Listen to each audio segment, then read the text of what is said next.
Your ancestors never owned a lock, yet somehow they still kept secrets. Fair enough. That sounds backwards. Except they were hiding things long before anyone built a wall to hide behind. Picture crawling through a passage so narrow it scrapes both shoulders, chasing torchlight toward a chamber almost no one will ever see. That person could have painted somewhere easier and chose the harder, hidden option instead. So why choose to disappear? The answer starts further back than caves. Privacy was never really about walls. Honestly, it was about who got to know what. At Emory University, the primatologist Franz de Waal spent years watching chimpanzee troops manage their social lives, and what he found looks familiar. A lower-ranking male, wanting to mate without provoking the group's dominant male, would wait until he was out of the alpha's line of sight, then act. Not randomly, deliberately. He was tracking who could see him and adjusting his behavior to match. That is not an accident of biology. That is information management. Nothing about it required a wall. It did not even require language. De Waal's work on reconciliation shows the same pattern after conflict. Two chimpanzees who had just fought would sometimes make peace off to one side, away from the rest of the troop.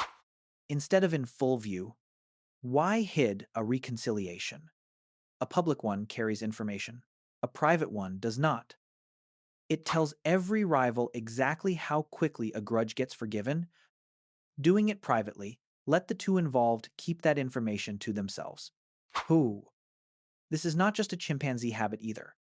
Similar patterns of careful, selective disclosure have shown up in studies of other social primates, which suggests the roots of this behavior reach back further than any single species, but that is not even the stranger part. You do a version of this constantly, and it rarely feels like a decision. Turning a screen away when someone walks past, answering honestly but not completely, because the rest was never anyone else's to have. None of that needs a wall either. It is the same instinct, just running on newer hardware. So the real question is not whether it is old, it is how far back it actually goes. Stretch that instinct forward a few million years, into small bands of early humans moving across open landscapes with no walls and almost no solitude by modern standards. You would expect privacy could not survive there. Everyone within earshot, every meal shared, every argument overheard by the whole camp, and yet the anthropologist Christopher Boehm at the University of Southern California spent decades studying surviving hunter-gatherer societies, and what he found looks almost backwards at first. These groups were fiercely egalitarian, and they held that equality in place through a wide, steady layer of unspoken social regulation, most of it never once written down. Gossip functioned close to law. Ridicule functioned close to punishment. It was not written down anywhere. Nobody handed out a rulebook. A child in that camp would learn the boundary the hard way by repeating something overheard near the fire, something meant for 2 or 3 ears, and watching the whole group go quiet in response. That single moment of discomfort taught a lesson no lecture could. Some things travel, some things do not. Getting that distinction wrong carried real social cost. These were invisible walls, held up by nothing but shared expectation. And Boehm's research suggests they shaped daily behavior for something in the range of 290,000 years, long before a single brick was laid. And that still is not the strange part. The strange part is why evolution never got rid of any of it. Here is the part worth pausing on. None of this was decoration on top of survival. It functioned closer to survival itself. Think about what a reputation meant inside a group of maybe 30 to 50 people you would likely live alongside for your entire life. There was no starting over in the next town. No blank slate waiting anywhere else. Every choice you made was permanent, filed away by whoever witnessed it. Managing what other people knew about you was not a luxury under those conditions. It worked more like armor. Reveal too much weakness, and exclusion becomes a real risk. Reveal too much strength too soon, and a rival takes notice sooner than you would like. Reveal a fragile alliance too early, and whatever leverage it might have given you disappears before it forms. This was not paranoia. It was arithmetic, run constantly. under conditions where a single miscalculation could cost you the only community you had. The biologist Robert Trivers, whose work on reciprocal altruism has been taught for decades at Rutgers University, described early cooperation as running on something close to a mental ledger, tracking who had given what to whom and when. That ledger only works if it stays mostly private. Announcing every debt and every favor out loud invites resentment on one side and manipulation on the other. So most of that accounting stayed unspoken, carried silently between two people instead of read aloud to the entire camp. The anthropologist Sarah Blaffer Hurdy at the University of California, Davis has written about how much early cooperation depended on carefully managed relationships rather than open ones. Pair bonds, especially, seem to have needed some shelter from the group during their earliest, most fragile stage. Since a bond announced too loudly too soon could invite exactly the interference that might break it. So, a version of privacy, meaning selective disclosure, became tangled up with staying alive. Mate selection likely depended on it. Since courting quietly avoided conflict before a bond had time to hold, alliance building depended on it too. Since a private understanding between one or two people, before the whole camp knew, kept a fragile coalition from being crushed while it was still forming. Even ordinary conflict avoidance depended on it. Since a disagreement handled away from an audience let pride step aside and made backing down survivable instead of humiliating, researchers studying social cognition call this impression management. And it may not be a byproduct of intelligence so much as a driver of it, tracking who knows what about whom and adjusting behavior to match in real time is a heavy cognitive load to carry. Some evolutionary psychologists argue that exactly this kind of social bookkeeping helped push primate brains, and eventually human brains, toward the size and social complexity they eventually reached. Language itself may carry traces of the same split. Many documented cultures use one register of speech in public and a softer, more private register reserved for family or a partner. And this pattern shows up independently across unrelated language families with no obvious connection between them. That kind of repetition across cultures that never met usually points towards something closer to instinct than invention. There is a flip side worth naming. Since concealment only works if it is not constant, a camp full of people hiding everything from each other would collapse just as fast as one with no privacy at all. Because cooperation depends on trust, and trust depends on catching the occasional cheater. So, alongside the instinct to conceal, early humans likely developed a sharp instinct for spotting concealment in others too. Watching for the small inconsistencies that suggest someone is managing information a little too carefully, that still is not the twist. The twist is what happens when you flip the entire question around. So if this instinct is that old, why does privacy feel like something that only became possible once houses existed? Maybe that is the wrong question. Maybe the real question is not whether ancient humans had privacy at all. It is whether they could have survived without it. That reframes the whole thing.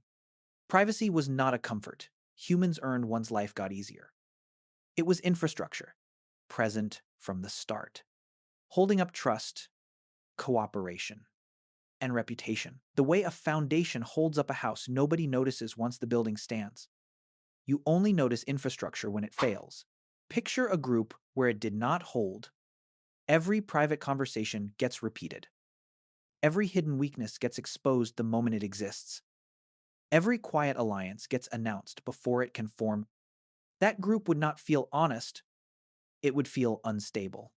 Since nobody could plan or recover from a mistake without the whole camp weighing in.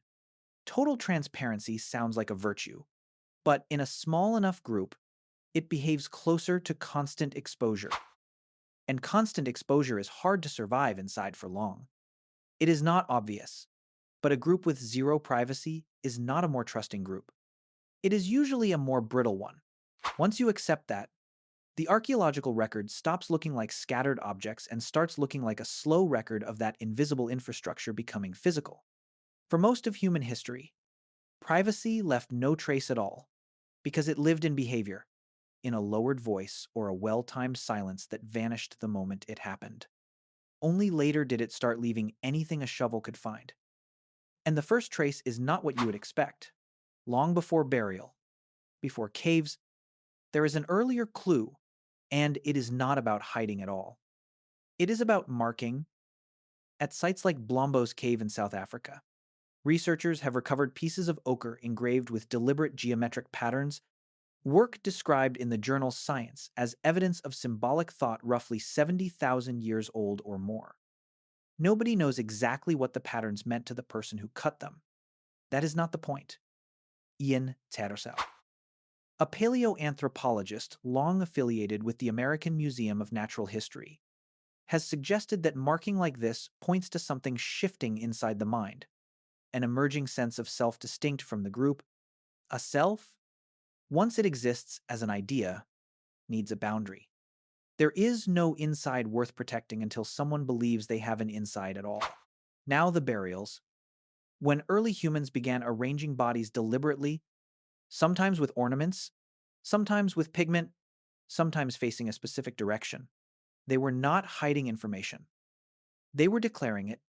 Researchers connected to the Smithsonian's Human Origins program have pointed to these early burials as some of the clearest signals for a developing sense of individual identity. Separate from the identity of the group, a burial is privacy's opposite in a way, a public statement about who this person had been. But that statement only works if identity, the private accumulation of a person's choices and role, was already something worth marking. Grief seems to follow a similar split in the archaeological and ethnographic record. Some mourning was public and ritualized, shared out loud by the whole group. Other grief appears to have been kept for later, processed alone or with only one or two people present, in patterns that suggest staged, layered mourning, rather than one single public event. The distinction between what a community grieves together and what a person carries alone is not a modern invention either. Then ownership, and this is where things get a little uncomfortable. The moment a tool or an ornament became tied to one specific person instead of the group, ownership was effectively born, and it created a problem almost immediately. If something can belong to you, it can be taken from you. Caches of tools and valuables tucked away at various sites suggest people were already solving that exact problem, hiding things from view long before anyone had a lockbox. Theft and concealment likely evolved together, one sharpening the other. Picture the logic from the inside. A well-made blade takes real skill to produce. And once it exists, everyone in camp roughly knows how good it is. Leaving it out is an invitation, so it gets wrapped, buried near a marked tree. Tucked into a crevice, only its owner remembers. That decision required planning ahead, trusting memory over anyone else's, and accepting the small risk of being watched while doing it, not so different from tucking a card into a wallet instead of leaving it on a counter. The same logic likely applied to knowledge as much as objects: a good hunting ground, a reliable water source, or a technique for making a sharper edge was its own kind of valuable thing. And valuable things attract competitors. Sharing that knowledge freely with the whole group might sound generous, but it also erased any advantage the discovery had given the person who found it.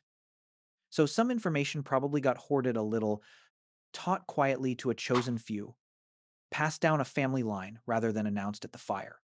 That is not selfishness so much as the same survival math showing up again, this time applied to ideas instead of objects. Even camp layout hints at this pattern. Ethnographic studies of surviving hunter-gatherer groups have repeatedly found something close to the same basic shape: a shared central hearth for cooking and talking, and quieter sleeping areas set back at the edges, angled just enough to break a direct sightline into the middle of camp. Nobody needed a blueprint for that. It shows up again and again, in groups separated by oceans and thousands of years, which suggests it is less a cultural habit passed down and more something closer to instinct, rediscovered independently every time. That is still not the strangest evidence. The strangest evidence is underground, then the cave, the one from the start of all this. At sites like Chauvet Cave in France, some of the most detailed Ice Age paintings sit not near the entrance, where a passing group might glance in, but deep inside chambers that require climbing, crawling, and squeezing through spaces barely wide enough for a body to fit through. Researchers who have studied the site have pointed out that placement like this is hard to explain through convenience alone.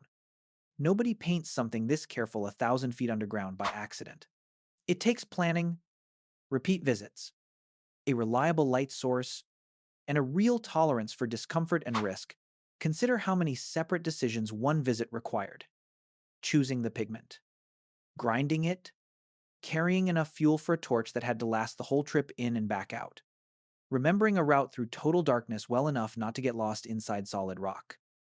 Every one of those steps could have been skipped by painting somewhere easier, somewhere closer to daylight, somewhere an audience might eventually pass and notice the work. None of the easier options got chosen.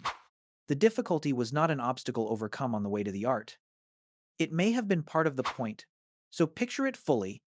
Someone gathers pigment, ties together a torch, and chooses, more than once, to leave the group behind for somewhere almost nobody else will ever stand. In near total darkness, with only firelight against wet stone, they paint an animal that clearly took skill, knowing very few living people, if any, would ever see it. No audience to impress down there. No status to gain from a display nobody would witness. This was not performance for the group. It was expression, made largely for its own sake, in one of the only places on Earth that could guarantee something close to total privacy. There is no way to know exactly what that person was feeling in that chamber, and any script that claims certainty about it is guessing.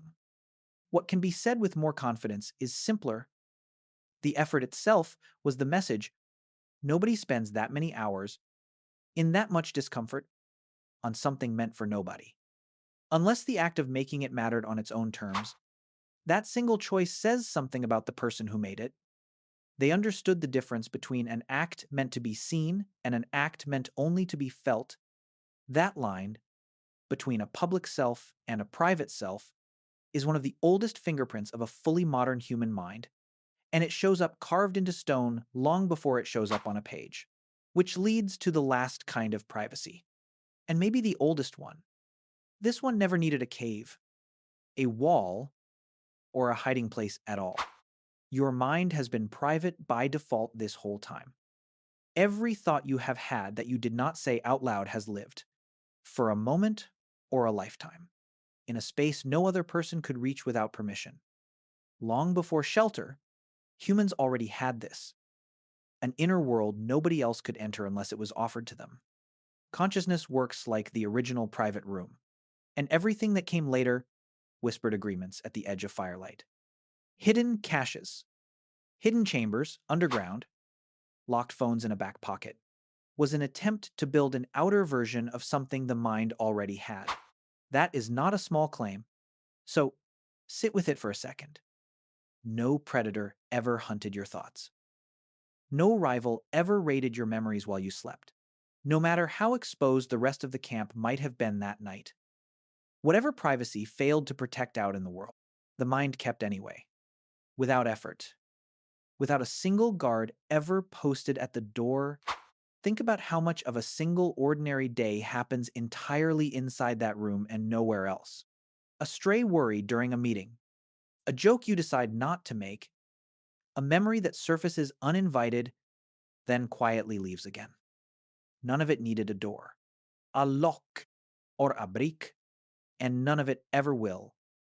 That is easy to miss, precisely because it costs nothing and asks for no architecture at all.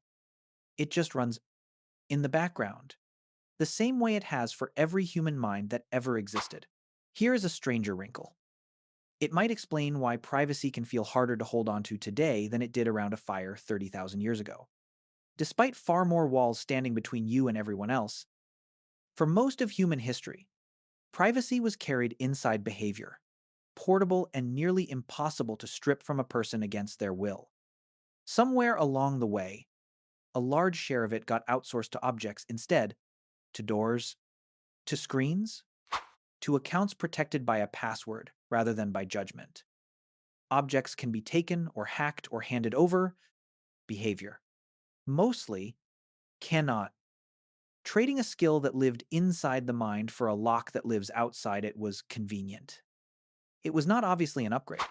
There's a strange side effect worth naming here too. More walls did not necessarily mean more real privacy. A closed bedroom door can sit right next to a phone broadcasting your location to strangers, en site human, with almost no physical walls at all. Still managed to protect an inner life fairly well, because that protection lived in judgment, in reading a room, in knowing which fire to sit near and which conversation to save for later. That particular skill does not upgrade automatically just because the technology around it does. If anything, it can quietly go unused, the way any skill does when something external starts doing the job instead. There is something oddly moving about realizing this instinct is not new and never really needed anyone's permission to exist.